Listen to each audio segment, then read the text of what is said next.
Hello दोस्तों, नमस्कार। मैं नंद किशोर एनएस क्लास में आप सभी लोगों का स्वागत करता हूं। दोस्तों, आज हमारा है यूज ऑफ हैज, हैव और हैड कि हम इसको कैसे कैसे यूज करेंगे। आइए आप लोग को हम पहले एक बार बताते हैं रूल। देखो, इसमें जो है वो तो दोनों यूज ऑफ लिंकिंग वर्ब थे, इज, आर, एम, और जो वाज वर्ब था वो भी लिंकिंग वर्ब था। लेकिन अब आ गया है सॉरी अब आ गया है यहाँ पर ये हैज और हैव और हैड। देखो, सबसे ज़्यादा ध्यान यहाँ पर ये देना है कि हैज और हैव और हैड का प्रयोग कहाँ होता है। ठीक, सबसे पहले ज़्यादा ध्यान ये देना है कि हैज हैज तो आप लोग को पता है कि सिंगुलर, मतलब कि जो एक वचन कर्ता होते हैं उनके साथ लगता है, और जो हैव होता है वो बहुवचन के लिए होता है, हैव का प्रयोग। और जो हैड होता है वो पास्ट टेंस के लिए लगता है, था, थी, थे जहां होता है। ठीक, सबसे पहले एक चीज और ध्यान देना आपको कि इसमें जो है, जो हमारे कोई वस्तु है, अगर कोई वस्तु है, अगर अपने पास हम रख रहे हैं, पास की बात होगी, रखने की बात होगी, या तो अपने पास रखी जाए या अपने पास उसको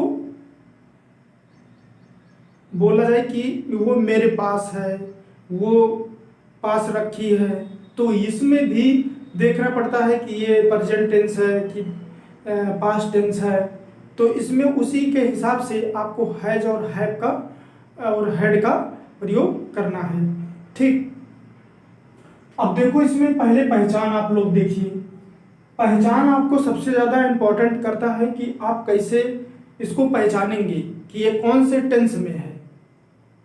जब तक आप पहचान नहीं पाएंगे तब तक आप इसको समझ नहीं पाएंगे। ये समझ लीजिएगा, अगर आप पहचानना भूल गए, अगर आप पहचानना भूल गए तो आप ये समझ लीजिए कि आप ट्रांसलेशन नहीं कर पाएंगे। ट्रांसलेशन इसलिए नहीं कर पाएंगे क्योंकि आपको रूल नहीं पता है, और जब तक आप पहचानेंगे नहीं तब तक आपको रूल पता, चाहे जितना रूल पड़े होंगे, लेकिन आप समझेंगे कि इसमें कौन सा रूल लगेगा, ये समझना बहुत जरूरी है। आइए आप लोग देखिए। देखो, जैसे कह रहा है, इन वाक्यों में कर्ता के पास किसी वस्तु का होना। देखो, हमने बोला ना, होना या उसका किसी वस्तु पर अधिकार होता है।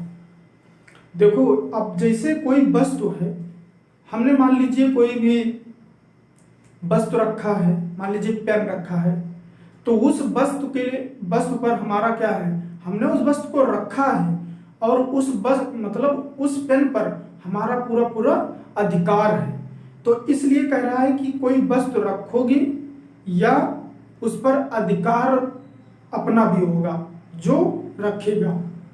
ठीक, ये बात हुआ। अब आपको देखना है अंग्रेजी अनुवाद के नियम। देखो, सबसे ज्यादा तो यहीं से आपका पहचान है, अधिकार और किसी वस्तु का होना। ठीक है, वस्तु का होना, पास, ये है इंपॉर्टेंट, ये आपको ध्यान देना है। पास, सबसे ज्यादा ये पास वाला बात आता है, तो इसमें ध्यान आपको ये देना है। पहचान है, हैज और हैव और हैड, बहुत है कुछ नहीं, इसमें बहुत सिंपल है, लेकिन एक बार आप अगर समझ गए तो आपको कोई भी दिक्कत नहीं होगी। अब इसमें आ जाइए, ये तो क्लियर हो गया आपको कि पहचानना कैसे है। अब इसमें आ जाइए। देखो, इसमें क्या कह रहा है, अंग्रेजी अनुवाद के नियम। देखो, आप लोग ये भी जानते हैं कि एक वचन, बहुवचन, और इसमें पास्ट टेंस और नेगेटिव, इंट्रोगेटिव, ये सब तो आप जानते हैं। देखो, इसमें क्या कह रहा है, एक वचन कर्ता। हम पहले बता दे रहे हैं एक बार कि एक वचन कर्ता में देखो, एक वैसे बता रहे हैं जैसे सबसे ज्यादा ही, सी, इट। ठीक, और किसी का नाम अगर सिंगल होता है, रमेश, सुरेश। देखो, आप लोग अगर एक वचन बहुवचन जानते हैं एक वचन और बहुवचन जानते हैं, तो इसमें भी आपको कोई प्रॉब्लम नहीं होगी। ये हो गया। अब इसके बाद आ जाइए, एक वचन करता ही, सी व इट के साथ प्रेजेंट टेंस में हैज का प्रयोग करते हैं। कह रहा है ही, सी और इट जो होता है इसके साथ प्रेजेंट टेंस में हैज का प्रयोग करते हैं। किसका प्रयोग करते हैं? हैज का प्रयोग करते हैं। और एक वचन करता हो, जैसे एक लड़का हुआ, एक लड़की हुआ, एक आदमी हुआ, तो उसके लिए क्या प्रयोग करते हैं? हैज का प्रयोग करते हैं। समझ में आ गया? तो ये हो गया। ठीक। अब कह रहा है बहुवचन करता। बहुवचन आप लोग देख लीजिए, आई, यू, दे और बी।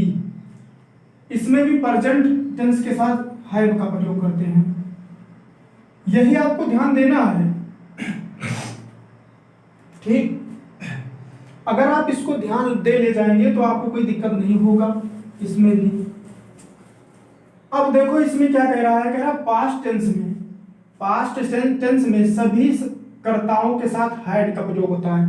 पास्ट टेंस में, पास्ट का मतलब होता है कि कोई वस्तु अपने पास रखने की बात होगी, था, थी, थे लगा होगा, तो ये समझ लीजिए वहां पर हैड लगेगा। समझ में आ गया? अब इसके बाद आ जाइए निगेटिव। कह रहा है यदि निगेटिव में कोई, देखो आएगा कि कोई नहीं, कोई नहीं अगर आ गया तो वहां पर नो लगता है। हैज, हैड के बाद नो का प्रयोग करते हैं। अगर कोई नहीं तब वहां पर नो का प्रयोग करते हैं। अगर कोई नहीं लगा है तो वहां पर नहीं लगा है अगर सेंटेंस में, तो वहां पर जैसे मान लीजिए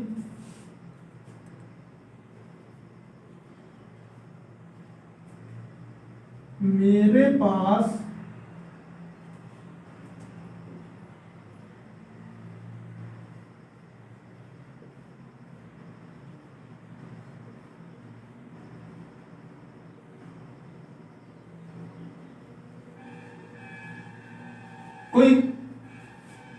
कोई किताब नहीं है।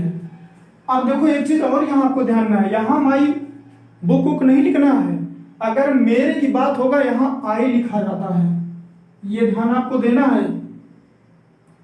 अगर कह रहा है कि उसके पास, तो ही लिखा जाता है, ये आपको ध्यान देना है।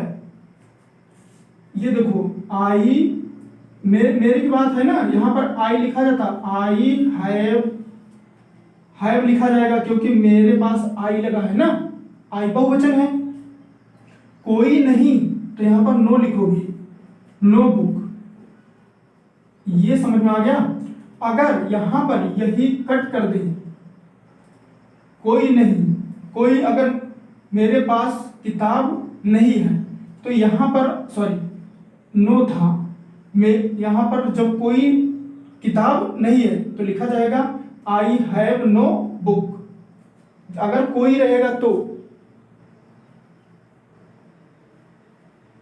कोई की बात होगी तो हम यहां पर लगाएंगे आई हैव नो बुक। अगर यहां पर कोई काट दिया जाए, यहां पर कोई काट दिया जाए तो यहां पर क्या हो जाएगा? यहां नॉट हो जाएगा। यही ध्यान देना आपको। ठीक, ये हो गया। फिर इसके बाद यहां पर आ जाइए नेगेटिव में। अच्छा निगेटिव हो गया ना। अब आ गया इंट्रोगेटिव। इंट्रोगेटिव सेंटेंस में हैव, हैज, हैड को कर्ता के पूर्व रखते हैं, पहले रखते हैं। ठीक, ये तो आपको पता है सिंपल में। अब आ जाइए ट्रांसलेशन पर। आप लोग को हम पहले बता दें एक चीज। देखो अगर कहीं पर मेरे पास एक तोता है तो मेरे पास कहां से आया मेरे पास, तो यहां पर ये सोचोगे कि हम सब्जेक्ट में कर्ता कौन सा लिखें, लेकिन यहां पर हमें लिखना है सीधा सीधा आई। आप एक दो बार प्रैक्टिस करेंगे, खुद ही आ जाएगा आई। देखो आई के साथ आई बहुवचन है तो इसके साथ क्या लगेगा? है। ए है तो ए, थोड़ा जगह कम है, आई हैव ए पैरट। ठीक, समझने में कोई प्रॉब्लम? उसके पास एक कलम नहीं है तो ही हैज, देखो क्योंकि उसके पास ही लगता है, ठीक है, तो ही के साथ क्या लगता है? हैज लगता है। ही हैज नॉट, ये देखो ये अफर्मेटिव है, ये निगेटिव है, ये इंट्रोगेटिव है, यही तीनों आपको समझना है। I has not a pen. ठीक, क्या रीता के पास थैला है? रीता लड़की है तो यहां पर क्या लिखोगे? Has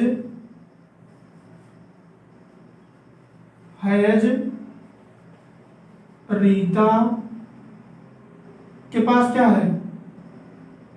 a bag. ये आप ना भूलिएगा, ये प्रश्नवाचक चिन्ह लगाना भूलना नहीं है, नहीं तो गलत हो जाएगा।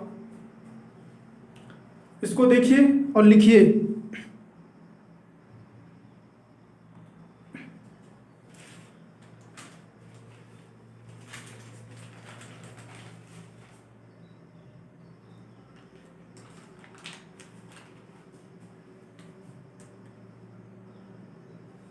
देखो एक दूसरा लिख रहे हैं,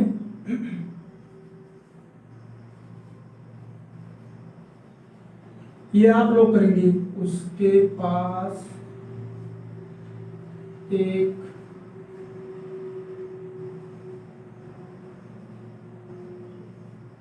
बकरी है, ये आप लोग करिए।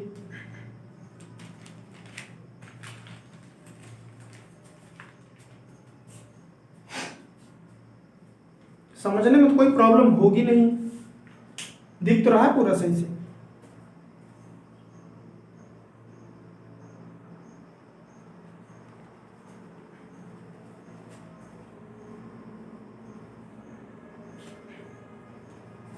वैसे दिखने में कोई प्रॉब्लम नहीं हो रही है,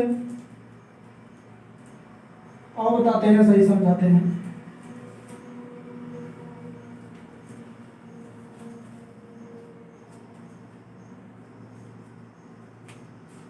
देखो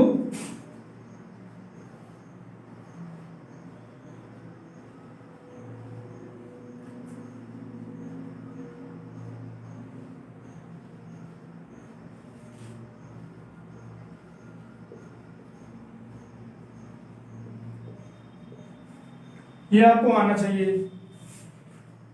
ठीक, अब उसके पास की बात है, पहले एक एक समझ लो, डिलीट करते जाए, इसे समझाते जाए। एक निगेटिव व्यू लिखते हैं, इसको करो आप लोग।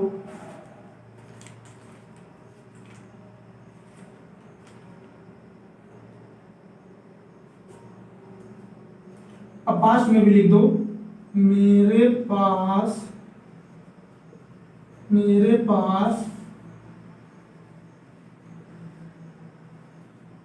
कमीज नहीं है, नहीं थी,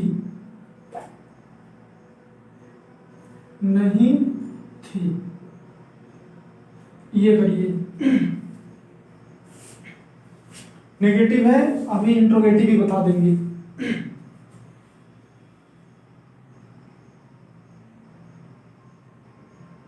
देखो एक जो कह रहा है, अब उसकी बात है तो यहां पर लगेगा ही। देखो ही के साथ क्या लगता है? हैज।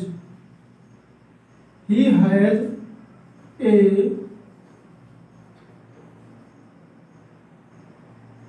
गोट।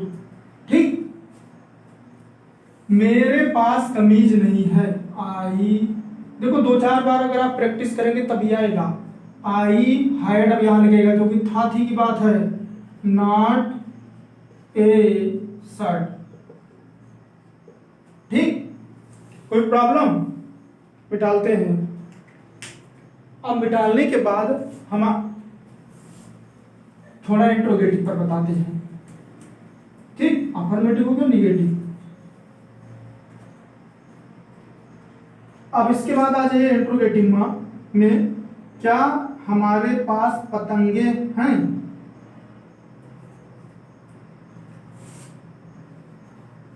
क्या हमारे पास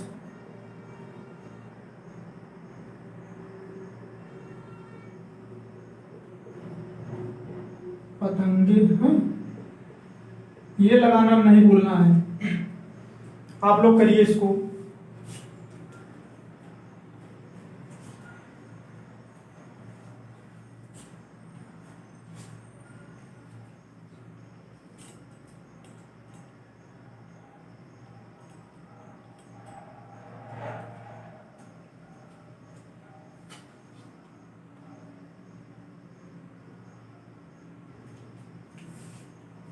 सेकंड नंबर लिख लो, ये फर्स्ट कर लो। क्या उसके उसके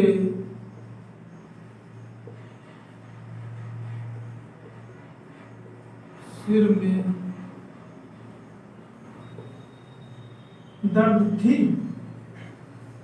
दर्द था। ये भी करिए आप लोग।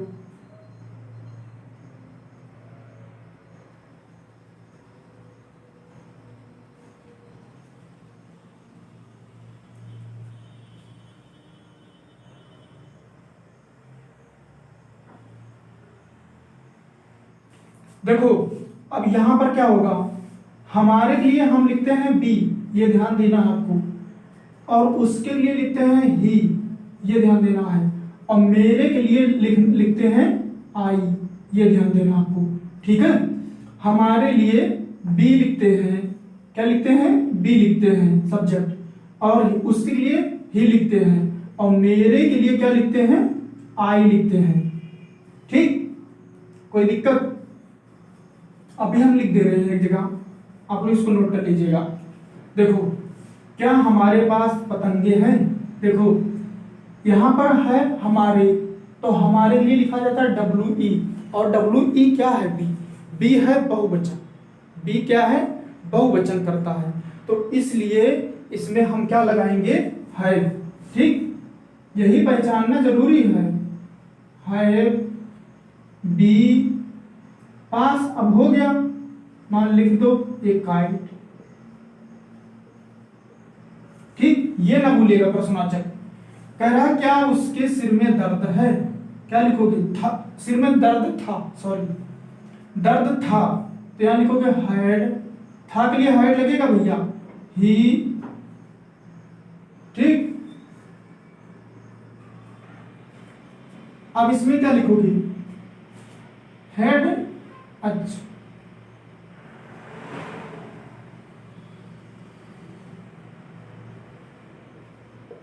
ठीक। सिर में दर्द, ये हो गया। अब इसको पूरा डिलीट मारते हैं, अब थोड़ा जल्दी जल्दी ट्रांसलेशन करवाते हैं।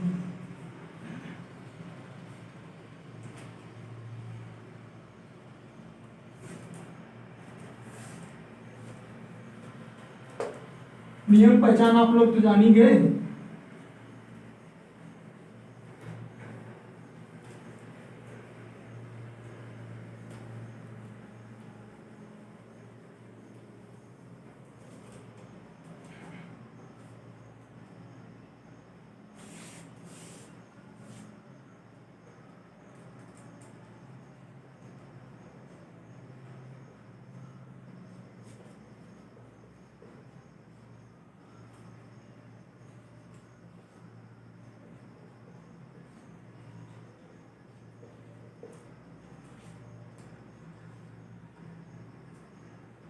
चलो एक एक करो, नहीं डिलीट हो जाएगा। क्या मेरे पास, एक चीज आप लोग ध्यान दे लीजिएगा, हम लिख दे रहे हैं। देखो अगर मेरे आएगा मेरे पास, तो वहां पर उसका सब्जेक्ट हम आई लिखते हैं, आई के साथ हैव लगाते हैं। और अगर कहीं पर उसके आएगा तो उसके लिए ही लिखते हैं, उसके लिए हैज लगाते हैं। अगर कहीं पर हमारे आएगा, ये यही है इसमें थोड़ा समझने का, तो वहां पर लिखते हैं बी, तो बी में हम हैव लगाते हैं। अगर कहीं पर था आ गया, चाहे सब्जेक्ट ही हो, तब भी हैड लगाते हैं। थी आ गया और थे आ गया, ठीक, उसके लिए हम सब जगह हैड लगाएंगे। ऑल सब्जेक्ट, ठीक, ऑल सब्जेक्ट के लिए ये आपको ध्यान देना है, यही मेन फंडा है इसका, हैज और हैव और हैड का। अगर आप मेन ये फंडा समझ गए तो आपको कहीं प्रॉब्लम नहीं होगी, ठीक, ये हो गया।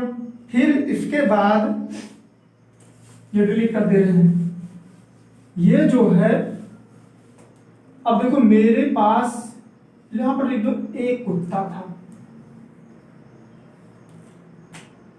मेरे पास एक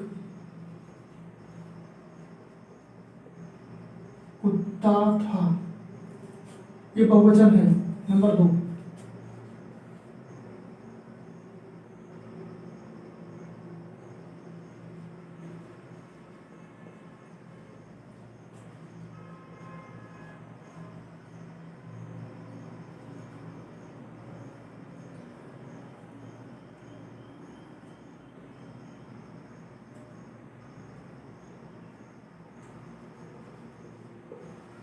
देखो था थी की बात हम कर रहे हैं।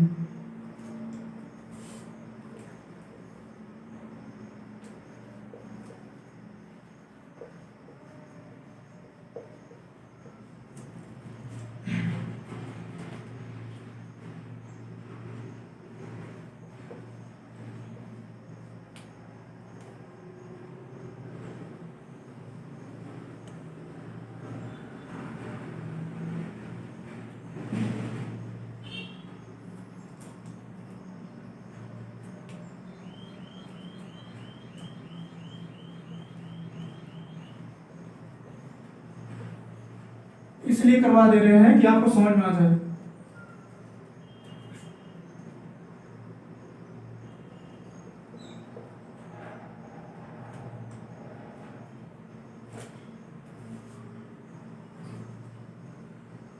मेरे रूम में, मेरे रूम में ये भी सम बैग था, ठीक। देखो अब समझो, क्या मेरे पास एक कुत्ता था, दिख रहा है सही, कह रहा है क्या मेरे पास एक कुत्ता था, बताए थे अभी, मेरे के लिए लगता है आई, क्या लिखता आता है आई, लिखा जाता आई के साथ हैड, हाथी है ना, तो इसलिए हम हाथी ज्यादा प्रयोग किए हैं। क्या आपको समझ में आ जा है जब तो समझ जाएंगी, आई हैड, लेकिन यहां पर क्या है, ये वो है इंट्रोगेटिव, तो यहां पर लिखेंगे हैड आई, मेरे पास ए डॉग है, कुछ नहीं इसमें, दम कुछ नहीं है, बस खाली बात है समझना। हमारे पास घर था, तो क्या लिखोगे, dub, be had a house, उसके पास कोई गाय नहीं थी, तो ही हैड, कोई बात नहीं होगा तो वहां पर नो लगता है, अगर कोई लग गया नो लगता है, नॉट नहीं लगता है। नो ए काऊ, ठीक, नेगेटिव है। मेरे रूम में बैग था, तो मेरे लिए क्या लगता है, I had bag in room, ठीक, ऐसे भी लिख सकते हो, कोई दिक्कत नहीं है, समझने में कोई प्रॉब्लम तो नहीं होगी।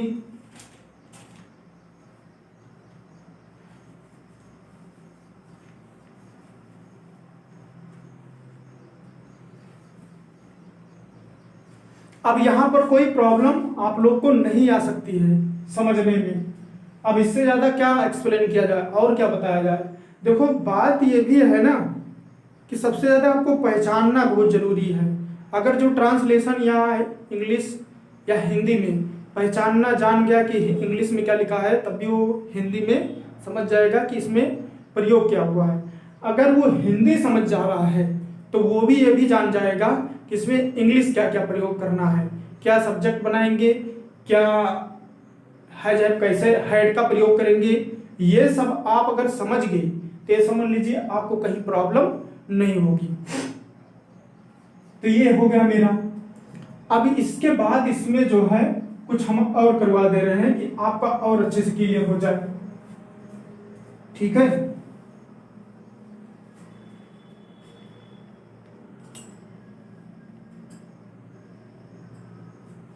तो इसमें जो है हम और थोड़ा करवा दे रहे हैं।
निगेटिव है, ये सिंपल में है अफर्मेटिव। पहले ये दोनों समझ लो आप लोग। मेरे पास कोई पुस्तक नहीं थी, पहले बताए थे आप लोग को कि मेरे के लिए हम सीधा लिखते हैं आई, फिर था थी थे हैड, कोई की बात है और नहीं है तो वहां लगता है नो, बुक।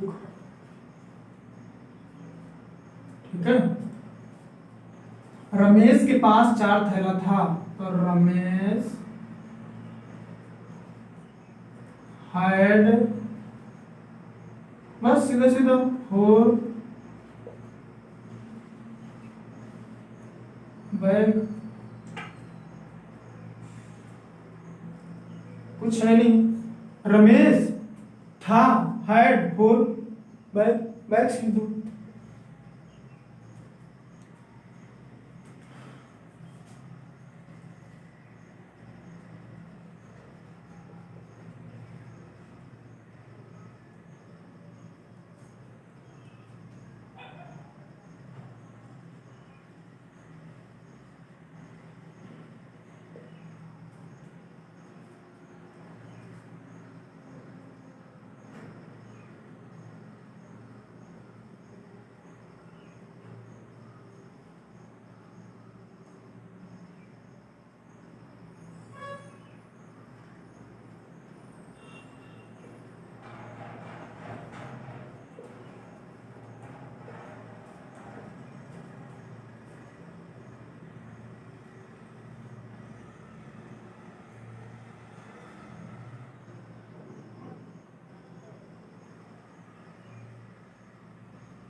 देखो हमारे घर में बिल्ली थी, ये भी हो सकता है। हमारे घर लिखेंगे we had cat in my home.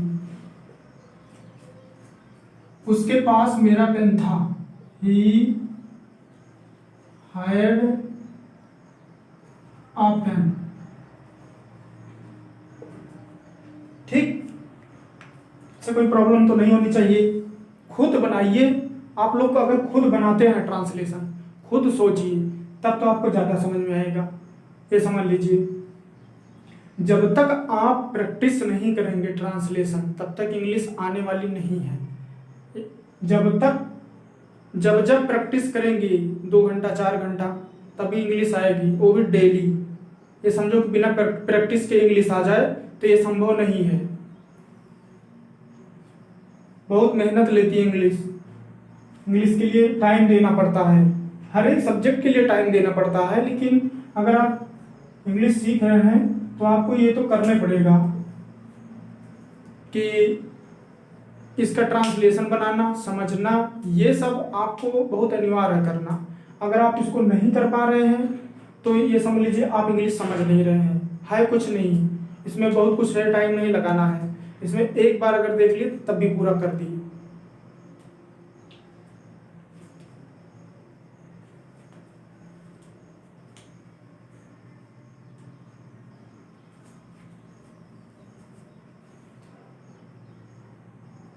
आप लोग को समझ में आ गया पूरा? अगर नहीं आता आप लोग कमेंट जरूर कर सकते हैं। अगर इसमें कोई भी प्रॉब्लम आती है कि हमें यहाँ पर नहीं समझ में आ रहा है या कोई प्रॉब्लम आ रही है समझने में, तो आप कमेंट करिए हमारे वीडियो पर और बताइए, हम दोबारा इसको पढ़ा सकते हैं। कोई दिक्कत नहीं है हमको पढ़ाने में। बस खाली ये बात है कि आप लोग इसको प्रैक्टिस करिए डेली टू डेली। जितनी भी वीडियो ये देखिए हमारी, वो प्रैक्टिस आप जरूर करिए। बिना प्रैक्टिस के कुछ नहीं होगा। आप 5 ही ट्रांसलेशन किताब में देख करके या अपने आप 2 4 6 बार 10 बार करिए। इसके बाद खुद आप बनाने लगेंगे, सोचने लगेंगे कि इसको कैसे बनाएं। बनाने में बहुत अच्छा लगता है, बहुत मज़ा आता है। लेकिन बात यह है कि आप उसको कोशिश करिए। बिना कोशिश के कुछ होगा नहीं।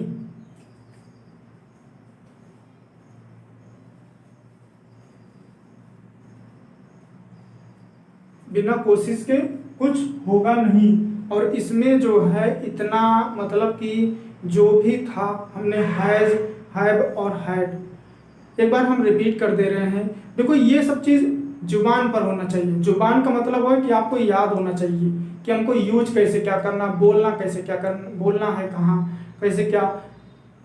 तो देखो इसमें जो है हैज का प्रयोग आप लोग देखो, इसमें कोई वस्तु है, पास रखने की बात है या उस पर अधिकार है। ठीक, अब ये नहीं है कि मेरे पास 2 थैला था, पास उसमें नहीं करेगा, कहेगा कि मेरे घर में 2 थैला था। तो ये भी अपना अधिकार है भाई। अपने घर में बैठे हो ना, अपने घर में रहोगे, अपने मतलब कि गांव में रहोगे कि मेरे गांव में 2 मतलब कि समझ लो कोई चीज, बड़ी चीज समझ लो, मेरे गांव में 2 वो ले लो बकरी हैं। मेरे गांव में 2 बकरी हैं, तो मेरे अपने गांव में मेरा अधिकार है। मुझे दूसरे गांव से नहीं मतलब है, लेकिन मेरे गांव की बात आ गई तो मेरा अधिकार है, वो मेरी है। और मान लो जैसे कोई चीज, अगर कोई वस्तु हुआ उस पर अधिकार हुआ। और एक बात, अपने पास वाली बात, पास वाली बात हर वस्तु अपने पास की नहीं रहेगी, ये भी ध्यान आपको देना है। बोल दे कि मेरे सिर में दर्द है, तो इसमें पास वास की बात नहीं है।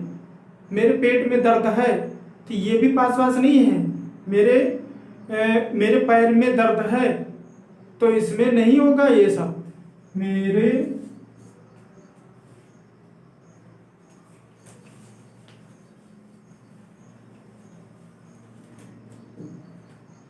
अब जैसे कहेगा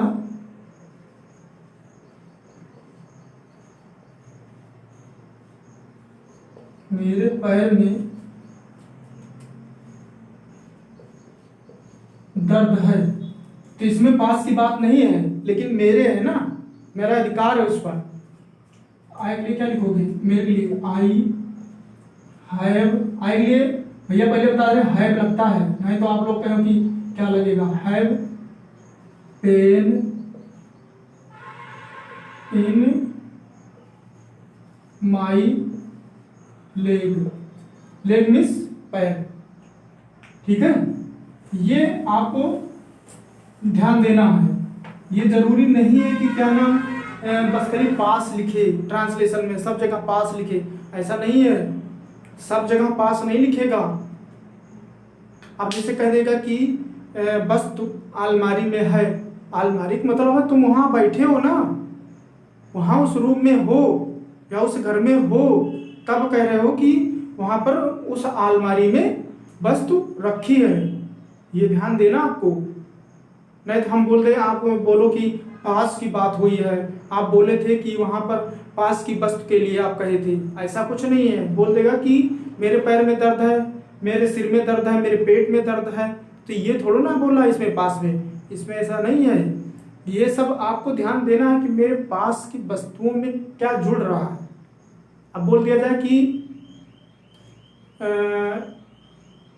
मेरे टेबल पर बिल्ली बैठी है, तो क्या है, मेरे टेबल पर है ना, पास तो कह नहीं रहा है। तो यहाँ पर जब पास नहीं कह रहा तब भी यहाँ पर अपना अधिकार है। जहाँ पर अपना अधिकार होता है वहाँ पर कोई टेंशन नहीं होती है, तो वहाँ पर हैज और हैव का प्रयोग करना है, ये ध्यान देना आपको, ये समझ लीजिए। नहीं तो आप कहें कि ये इसमें बोले थे कि बोल दे कि मेरे बैग में 4 कलम थी, मेरे बैग में 4 कलम थी, बैग किसकी है, अपनी है, अपना अधिकार है। तो ये बात है, हर चीज में अपना अधिकार भी देखना है। पास तो कम ही लगा रहेगा, अगर दिए ट्रांसलेशन मतलब आएगा करने के लिए इसका, चाहे बोर्ड में, चाहे हाई स्कूल, चाहे इंटर में, तब भी इसमें आपको वो फंसा के देगा कि इसमें मेरे बैग में 4 कलम थी, और समझ ही नहीं पाते बच्चे, कहीं अरे पास की बात है नहीं, इसमें पास की बात वाली नहीं है। इसमें समझना कि अपना अधिकार है, मेरी बैग है, मेरे पास तो है मेरी बैग। अगर कोई भी वस्तु है मेरे पास है तो क्या है, पास लिखे चाहे ना लिखे, मेरे आपके सामने कोई चीज है तो क्या है, मेरे पास है, तो उस पर अधिकार है। तो वहां पर समझ जाना है कि हैज है और हैड का प्रयोग करना है। ये नहीं है कि बस तुरंत दिखाएगा कि मेरे पास ये है, मेरे पास वो है, मेरे पास था, थी, थे, ऐसा नहीं है। जहां पर अपना अधिकार है, मेरे टिफिन में खाना है तो मेरे टिफिन में खाना है ना, मेरे घर में टिफिन है, ये भी में वो है, मेरे गांव में टिफिन है, ये भी है आपके पास के लिए, अपने अधिकार के लिए। तो ये सब चीज आपको समझना है। अगर ये समझ गए तो आपको पूरा आ जाएगा, कहीं पर कोई ट्रांसलेशन में कोई प्रॉब्लम नहीं आएगी। ये जरूर ध्यान देना है।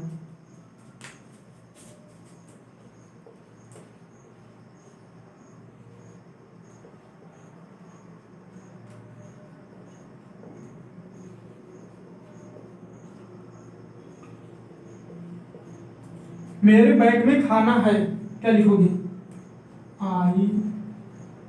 भैया एक चीज आपको ध्यान देना है कि मेरे के साथ आई लगता है और उसके लिए ही लगता है, ये ध्यान देना है। अगर था, थी, थे, सॉरी, और है या कोई लड़की है तो सी लगता है उसके लिए, और हमारे आ जाए तो वहां बी लगता है, ये ध्यान देना है। I have food in my bag, ठीक है, मेरे बैग में, ठीक है, ये ध्यान देना है, नहीं पूरा गलत हो जाएगा। यही सब में सब लोग गलत कर देते हैं, ये गलतियां नहीं होनी चाहिए। आप उसको रूल को, जो रूल हम लिखा दिए हैं उस रूल को ध्यान से खूब अच्छे से पढ़ो, हमारे वीडियो देखो और उसमें समझो। जब आप समझेंगे तभी आपको आना चाहिए। देखो रटने से कोई फायदा नहीं होता है, अगर एक बार अगर आपका माइंड समझ गया तो कभी नहीं भूलेगा, थोड़ा प्रैक्टिस कर लिए तो कभी नहीं भूलेगा, थोड़ा नहीं डेली खूब करो प्रैक्टिस, क्या करना है, 2-4 पेज डेली लिखो, 10 ट्रांसलेशन, 20 ट्रांसलेशन, ऐसे करते रहो, 30 ट्रांसलेशन। कितना टाइम लगता है, मात्र क्या नाम आधा घंटा लगेगा, 1 घंटा। तो 1 घंटा बैठ के दे दो, खुद ही क्या नाम कहते हैं इंग्लिश अच्छी हो जाएगी। क्योंकि जब ट्रांसलेशन करेंगे तो आपको मीनिंग की जरूरत है, तो जब आप मीनिंग खोजेंगे तो आपको आपकी इंग्लिश मजबूत होगी। ये आपको ध्यान ज़्यादा देना है। जब आप ट्रांसलेशन नहीं करेंगे तब तक आप मीनिंग खोजेंगे नहीं। जब आप मीनिंग खोजेंगे तो आपका ट्रांसलेशन भी मजबूत होगा, क्योंकि ट्रांसलेशन के साथ साथ आपकी मीनिंग भी, आप मीनिंग सर्च कर रहे हैं और आपकी मीनिंग आपके सामने पढ़ रही है, तो खुद ही धीरे धीरे याद हो रही है। तो ये ध्यान देना आपको बहुत जरूरी है। ठीक, जितना हो सकता है हमसे, जितना भी हो सकता है, हम पूरा मेहनत करके बता रहे हैं कि आपको कहीं प्रॉब्लम ना हो। आप कहीं कुछ भी मतलब किताब में लिखा हो, आप यहाँ पर एक बार ध्यान दे लीजिए, आपको खुद ही समझ में आ जाएगा।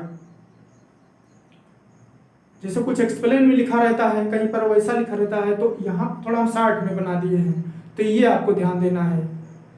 वैसे किताबें सभी अच्छी होती हैं, सब में अच्छा लिखा है, कोई दिक्कत नहीं है।